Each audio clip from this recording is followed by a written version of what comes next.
ప్రియులారా, మన ప్రభు అయిన యేసుక్రీస్తు నామములో మీకు శుభోదయం. ప్రతిదినం ప్రభుతో అనుదిన ఆత్మీయ ఆహారం. ఏప్రిల్ 24 శుక్రవారం. నేటి లేఖన పఠనం సామెతల గ్రంథం 15వ అధ్యాయము 16 నుంచి 33 వచనాలు.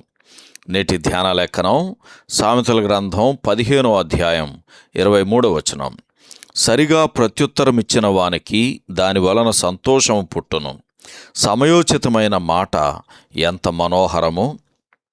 వ్యాఖ్యానాంశం సమయోచితమైన మాట.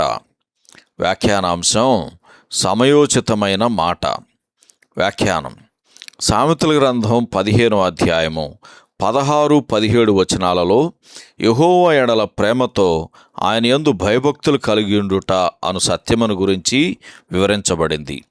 సంతుష్టి సహితమైన దైవభక్తి గొప్ప లాభసాధకమై ఉన్నది గనక మనము అన్నవస్త్రములు గలవారమై ఉండి వాటితో తృప్తి పొంది ఉందము అని అపోస్తలుడు తిమోతికి రాసిన మొదటి పత్రిక 6వ అధ్యాయము 6, 7, 8 వచనాల్లో మనలను హెచ్చరించుచున్నాడు.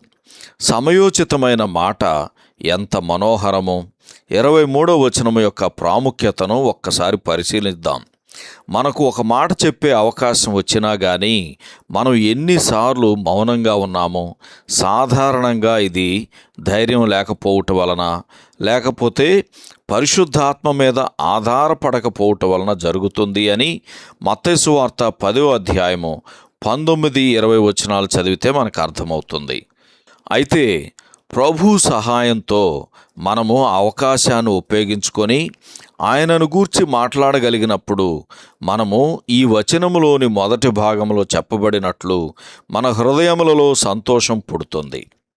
మనం ధ్యానిస్తున్న సామెతల గ్రంథం 15వ అధ్యాయము మన ప్రభు అయిన యేసు తరచూ ప్రస్తావించిన ఘనతకు ముందు వినయముండును అను సామెతతో ముగుస్తుంది. మత్తయి సువార్త 18వ అధ్యాయము 4వ వచనం, 19వ అధ్యాయం 30వ వచనం, 20వ అధ్యాయము 27-28 వచనాలు, అలాగే 23వ అధ్యాయము 11-12 వచనాలు ఈ సందర్భంలో చదవండి. కానీ ఆయన మాటలను బోధించుట వలననే తృప్తి పొందలేదు. ఆయన వలె ఎవరైనా ఎప్పుడైనా తమను తాము తగ్గించుకున్నారా? ఆయన హెచ్చింపబడినట్లు వేరెవ్వరూ హెచ్చింపబడలేరు. సహోదరులారా, గమనించండి. ఇంతవరకు మనము సామెతల గ్రంథం 15వ అధ్యాయం వరకు ధ్యానించుకున్నాం.